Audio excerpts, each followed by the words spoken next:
funciona historicamente, tem uns antropólogos que se dedicaram a isso ao longo da história da humanidade, sociedades que eram contra o Estado.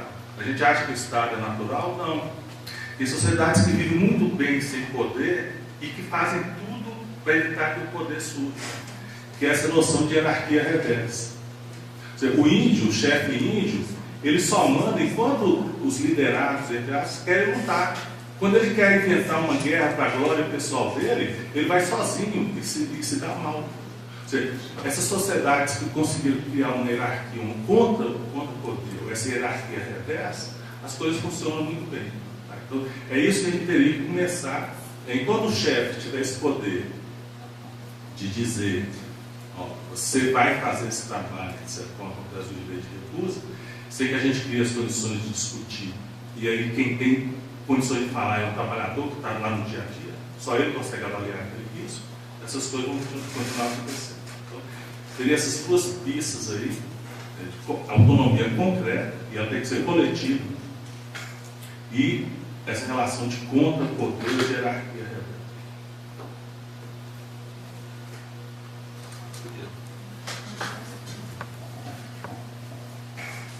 Eu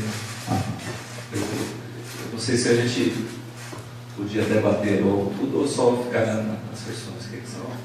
O debate é liberado. Tinha alguém mais que queria falar agora? Então eu vou deter principalmente na questão e depois a gente volta. Algumas pessoas falaram, se alguém vai falar, então eu vou usar a próxima 1 hora aqui. Bom, eu acho que assim, sobre essa questão do direito da recusa, eu acho que é uma questão interessante, eu acho que é e extremamente atual. Né? A gente está, nesse momento, essa questão, é uma questão do cenário mundial com foco em Bangladesh. Quer dizer, Bangladesh morreram 1.200 trabalhadores na queda, na destruição de uma fábrica, que os proprietários da fábrica sabiam que o prédio estava para cair, mas não deram a mínima. O prédio caiu, morreram 1.200 pessoas. O fato foi tão grave do ponto de vista de acidente aspas, né, do trabalho, que pela primeira vez a OIT mandou uma delegação para lá, para Bangladesh, para poder analisar a situação, juntamente com outros organismos da ONU, constituir uma proposta de acordo com as empresas do mundo inteiro que estão lá em Bangladesh, né, o governo de Bangladesh, no sentido de constituir uma solução. E esse acordo está sendo construído e tal, até onde eu sabia, por exemplo, o Walmart não tinha aceito, e várias outras empresas que estavam assediadas da área de confecção, tudo é confecção, não tinham aceito. Várias empresas que se recusam a aceitar são empresas sediadas, são empresas cuja matriz é dos Estados Unidos. O problema central é a questão do direito de recusa. Né? Problema esse que originalmente vem da Convenção 155 da OIT, que estabelece, convenção essa que só foi até hoje aprovada por 60 países no mundo. O Brasil já aprovou desde a década de 80. Então, formalmente, nós temos o direito de recusa desde a década de 80. Os Estados Unidos não aprovam. Quer dizer, hoje a discussão nossa é se o Brasil, por que o Brasil ainda não adotou a Convenção 187, que é a atualização da 155, mas os Estados Unidos nem adotou a 155 ainda. Né? Então, assim, essa questão está no centro da discussão hoje do capitalismo, porque o modelo de negociação que o capitalismo está fazendo é um modelo de onde é que paga menos aos trabalhadores, onde é que o custo é mais barato. Né? Então, vamos botar a fábrica lá. Então, não é por acaso, quer dizer, que não é a situação apenas de que o Brasil está enriquecendo do ponto de vista econômico, e que a gente está tendo a entrada de gente de Bangladesh aqui, trazido para cá, porque tem gente procurando emprego de Bangladesh aqui, porque foi enganado para vir para cá com tráfico de pessoas, etc. Além disso, já há casos, estou falando do Bangladesh, que é o exemplo do momento, e assim, Você fala em boliviano, a proximidade da língua, você até entende porque o boliviano vem para o Brasil. Agora, como é que alguém sai de Bangladesh e vai vir para o Brasil? É um negócio assim, impensável, né? É tão fácil, cara, pagar um coiote $20 mil para vir para o Brasil por uma promessa falsa de um salário de $1.000 ou $1.500 no Brasil, né? Agora, já se sabe de casos de gente de Bangladesh trabalhando em frigorífico. Por quê? Quer dizer, por que o frigorífico dá espaço para isso? Ou por que a indústria de confecções dá espaço para isso? Para exportar. Exportar a baixo custo. Então não é apenas o fato do Brasil estar enriquecendo que esse problema a gente vai ter cada vez mais, enquanto a gente ainda tiver com um pouco dessa onda de enriquecimento de alguns, mas assim, do ponto de vista formal, enriquecimento do país, né? Em relação a essa situação, é a situação que a gente pode estar tendo a possibilidade de você constituir no Brasil espaços tipo Bangladesh, tipo Vietnã, tipo Peru, né? Tipo Índia, tipo China, que você pode fazer no sentido de produção a baixíssimo custo. E aí você discutir direito de recusa nesse meio, discutir direito de recusa sem citar o nome, na grande montadora de automóveis que fica em Betim, né? Não vou citar o nome, né? Ninguém sabe qual é.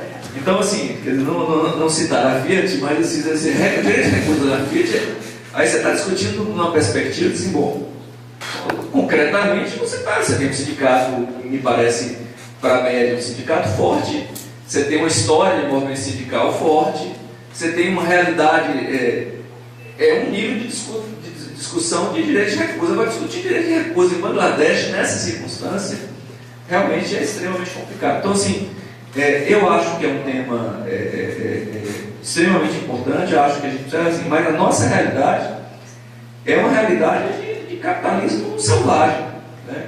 Capitalismo selvagem. Alguém podia até dizer assim, bom, mas não é só o sistema capitalista que tem risco psicossocial no trabalho, aceitando o conceito de risco psicossocial, né? Não é só o capitalismo, o socialismo real também tem, também tem, mas a gente tem a nossa realidade concreta, é a realidade do capitalismo, e dessa modalidade que a gente tem aqui, né? E a natureza dos riscos psicossociais, a natureza dos riscos do trabalho no socialismo real é outra natureza, né? Por exemplo, agora, a última coisa que eu queria falar sobre esse tema, assim, na discussão originária do século XX, da discussão de saúde do trabalhador, o modelo operário italiano, ele tinha toda essa discussão de você ter a discussão do técnico, levar isso para o chão de fábrica, discutir com o trabalhador do chão de fábrica, voltar para o técnico e depois voltar para o trabalhador. Só que na Itália não está funcionando mais, né? Porque estava errado o modelo? Não, porque o sistema ele não aceita esse tipo de visão nossa, que é uma visão do lado do trabalhador. Quer dizer, assim, falar em direito de recusa, ainda que esteja na norma, falar na possibilidade de hierarquia reversa, falar na possibilidade de espaço de autonomia, tudo isso é contra-corrente. É contra-corrente. Vai saber, olha, não há como a gente pensar que a gente vai enfrentar isso simplesmente como um terreno pacífico. Não, norma é resultado de relações de poder, né? Qual é a melhor norma? Bom, primeira coisa é assim, vale a pena, eu acho que é assim, vale a pena lutar por uma norma? Primeira coisa. Segunda coisa, qual é a nossa avaliação, se a gente acha que vale a pena lutar por uma norma, qual é a nossa avaliação de análise, qual é a nossa análise de conjuntura? É possível ter uma norma que não seja favorável? Segunda coisa, né? Se a gente perceber que a norma vai ser ruim, fica sem norma mesmo, né? Terceira coisa, se a gente achar que dá para conseguir alguma coisa razoável, com quem é que a gente pode estar para que essa norma seja verdade, né? Seja na prática, sirva de fato como um elemento que nos ajude a ser um elemento transformador. Eu acho que esse processo, eu ainda não entrei na discussão de Elizabeth também, que eu acho que assim, os temas são inquietantes, né? Mas eu já falei muito, depois eu volto.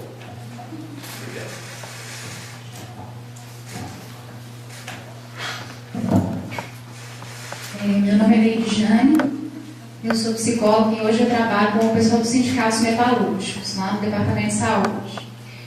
E, atualmente, o pessoal do sindicato tem tentado uma aproximação com a CIPA. E aí, nessa discussão hoje, eu fiquei pensando que, assim, na verdade, uma pergunta, né? Como que a CIPA poderia, já que até o Fernando mesmo disse assim, é o que a gente tem hoje, né? A CIPA, o SESM, mas pensando mais na CIPA, como que eles poderiam efetivamente contribuir tanto para essa discussão, né, de ter ou não uma norma que trate os riscos psicossociais, e se haveria essa possibilidade, como que, aí é para todos, como que vocês pensam que isso pode se dar, né?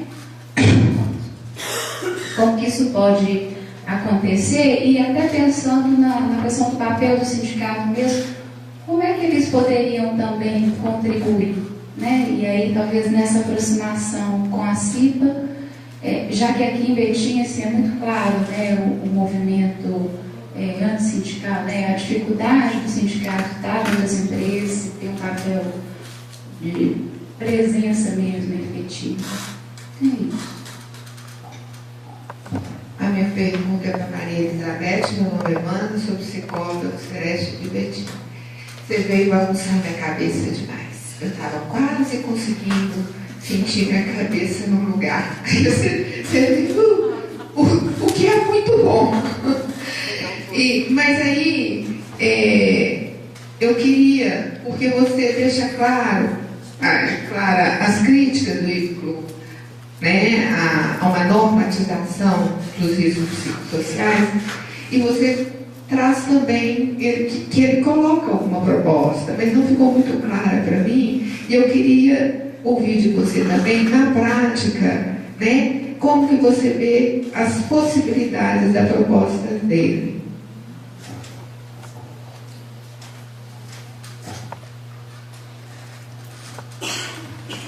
Mais alguém quer fazer uma pergunta?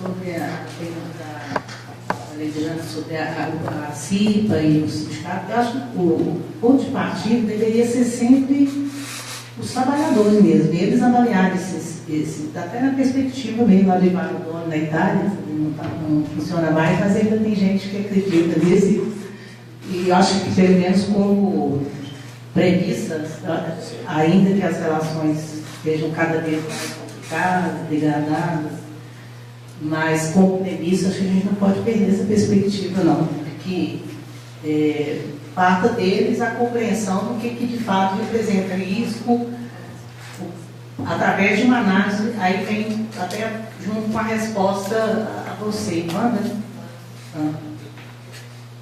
A perspectiva que o IFCLU apresenta, que vem na clínica da atividade, ela se baseia em alguns pilares. Um dos pilares é justamente o trabalho do Ivaldo Dono na Itália, nos anos 70, que partia dos próprios, depois foi chamado de modelo operário italiano, né? Que partia dos próprios trabalhadores, fazia avaliação, né, das situações que eles consideravam, vamos colocar, de risco para a sua saúde, o que poderia ser feito.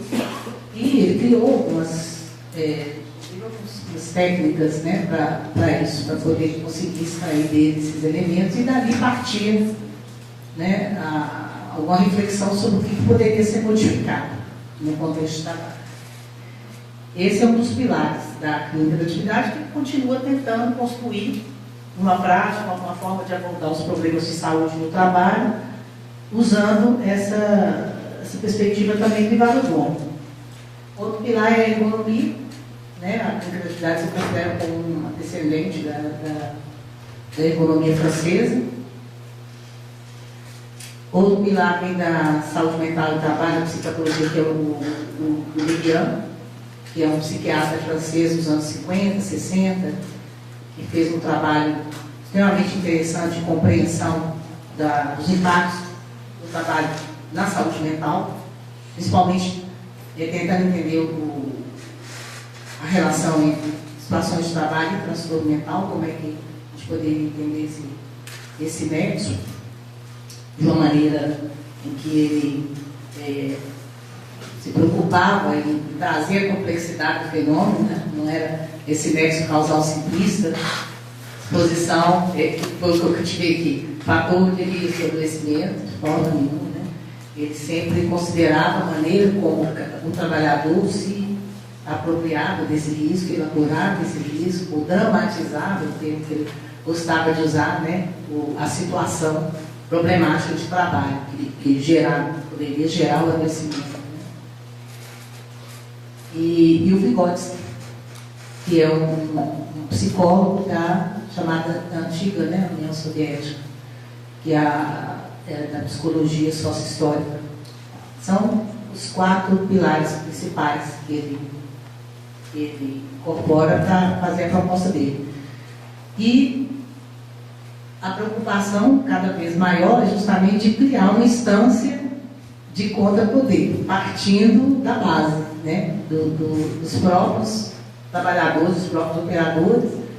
E nos últimos tempos, com essa preocupação de estabelecer um diagnóstico conjunto, a partir da maneira como o próprio trabalhador vivencia os problemas, sente os impactos daqueles problemas do trabalho na sua própria saúde e com o que pode ser feito para modificar, eles têm atuado muito com os que chamam de comitê de gestão, comitê de decisão.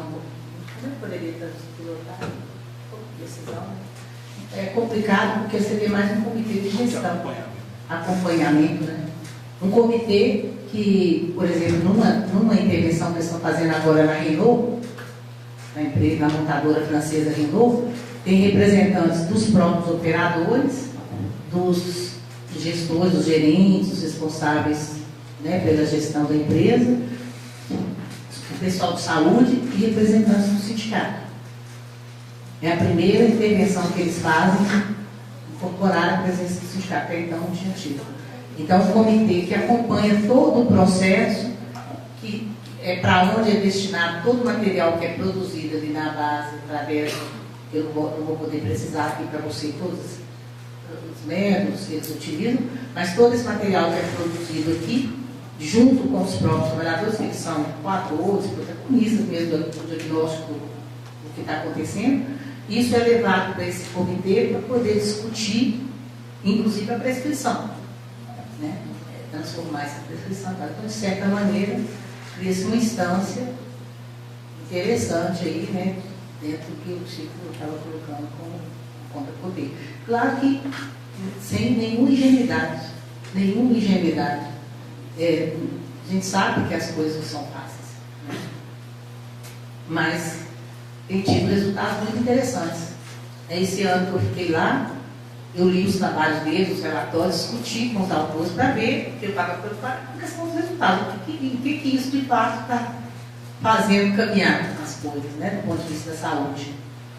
Os trabalhadores que me interessa, né, de saúde mental, principalmente, já que é uma equipe voltada para a psicologia do trabalho. E eu acho que eles têm avançado, agora, com todas as dificuldades, muitas dificuldades. Então, o que eu acho interessante é que a premissa é essa, né, de partir dos próprios trabalhadores como atores do processo, né, e eles é que vão, de fato, fazer a análise da própria atividade, claro que com a presença, aí tem um papel também, evidentemente, do clínico que está ali para criar a condição para que eles façam isso, né, bem dentro da perspectiva que o Varovani criou nos anos 70. É o que eu vejo de mais interessante no momento. Né? Os resultados ainda vão ter que se apresentar no decorrer dos anos aí para frente, mas eu acho que as premissas são muito interessantes. Não sei se eu consegui te responder, porque eu estou resumindo demais para não tomar conta de tudo.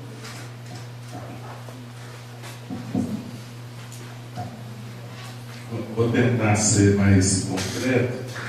Eu acompanhei um pouco a norma dos frigoríficos e é o tipo de coisa que, né, é necessário fazer alguma coisa, mas a norma, como ela saiu, ela não vai resolver nada e talvez até piore, porque desmobiliza a sociedade em todo o problema extremamente grave. que exigiria uma mudança mais radical. Qual que é o problema dos frigoríficos? Uma linha de montagem, de desmontagem, que tenha mais do que 10, 12 postos um ao lado do outro, é impossível ser eficiente.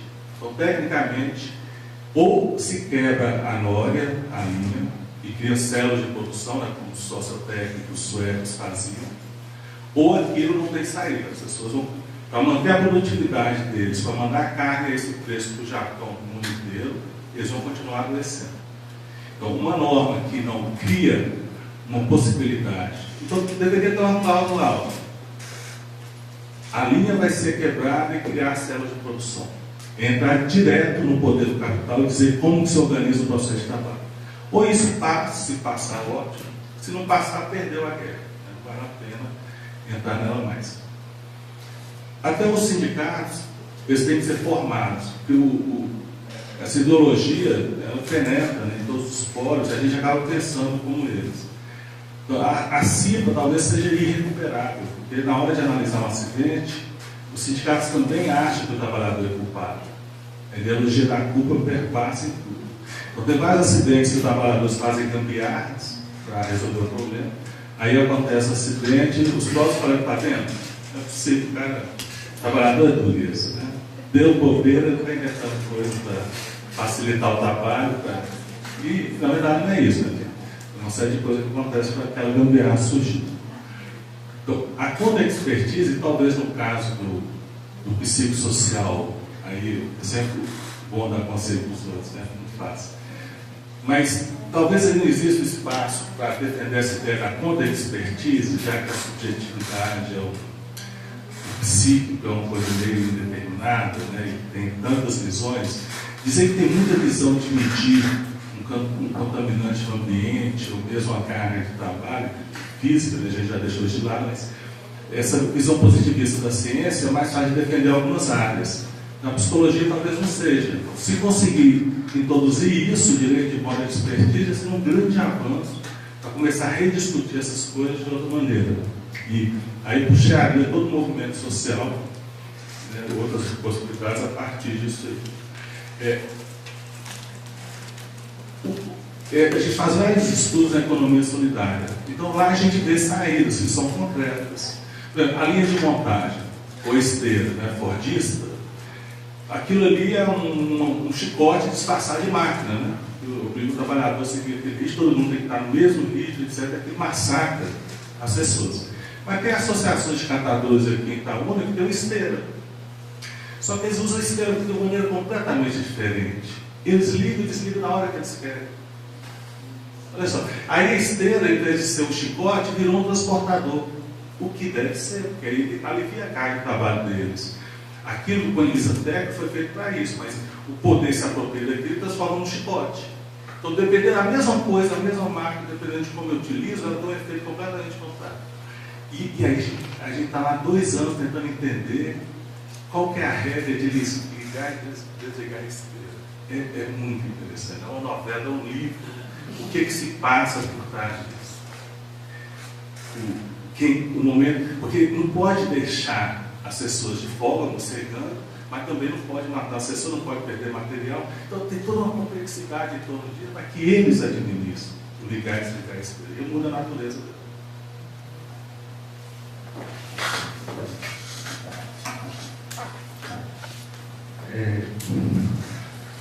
Essa ideia da esteira com chicote é isso mesmo, não tem menor dúvida. Olha, eu acho que a questão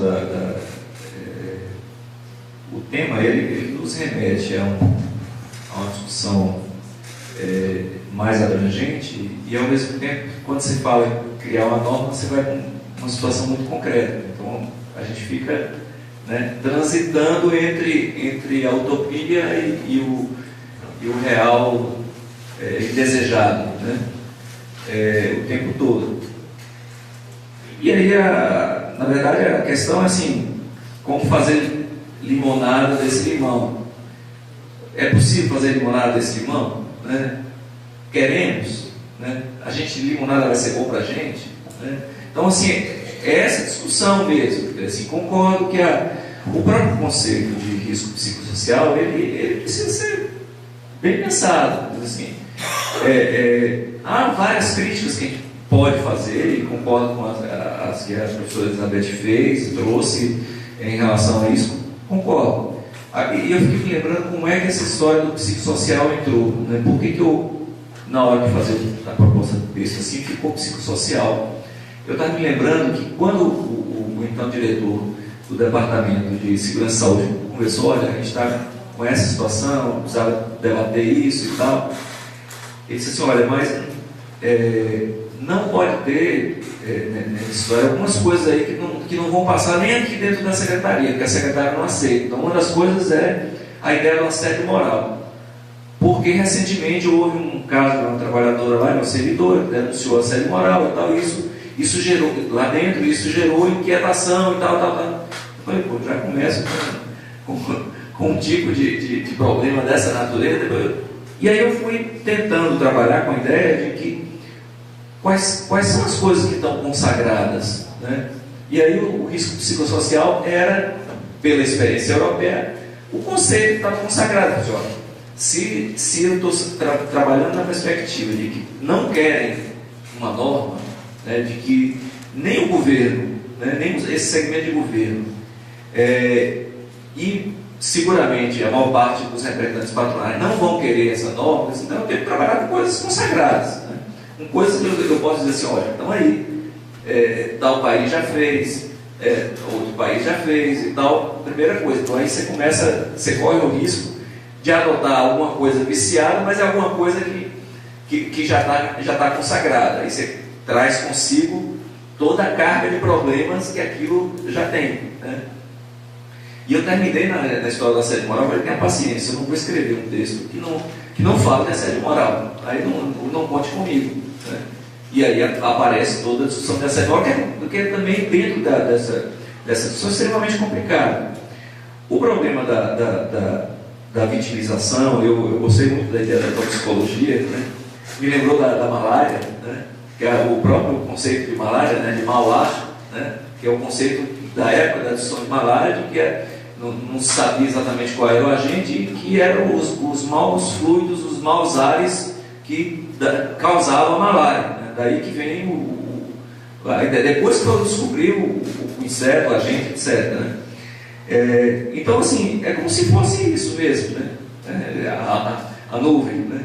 A nuvem tem um pouco parece um pouco essa ideia, assim, não há, como se não existisse um sistema, né? Que em última instância é quem comanda esse poder de trabalho, comanda as pausas, comanda os tempos mortos do trabalho, estabelece as metas, o sistema faz tudo isso, né? Ele de fato ele trabalha com tudo isso. E aí como é que e aí eu penso na própria ideia de uma norma como um instrumento, né, de contrapoder, né? Penso na norma nesse sentido, assim, porque eu já penso nesse sentido, sabendo que para conseguir aprovar qualquer uma norma é uma dificuldade muito grande pela frente, né? A começar dentro do próprio governo, porque agora mesmo na discussão da minha vinda para cá, né, eu conversei com a atual direção e disse, olha, na verdade, sim, são posições pessoais, né? Há pessoas que concordam com a ideia, há pessoas que não concordam, porque acham que é uma proposta avançada demais na situação política, que fazer uma norma é uma coisa avançada demais na situação política de relação dentro do tripartismo, né? Tripartite tem um outro problema, quer dizer, o sistema tripartite da OIT, que é o sistema de você fazer as coisas sempre na discussão entre patrões, empregados e governo, né? Então, o tripartismo ele pode ser um fator de negociação importante, ou como a OIT chama de diálogo social, mas ele pode ser um sistema de atraso, né? De formalização do atraso muito forte, né? Eu comentava com o Luiz no caminho, assim, às vezes me dá saudade, eu não falei disso, mas me dá saudade da saúde, porque na saúde a saúde senta, faz a portaria e publica, né? Não tem que passar por esse conflito. Agora, muitas vezes isso também não termina, a gente não consegue transformar isso. Por exemplo, existe uma política nacional de saúde mental do servidor público federal, né, que foi negociado com o Ministério do Planejamento, o Sindicato dos Trabalhadores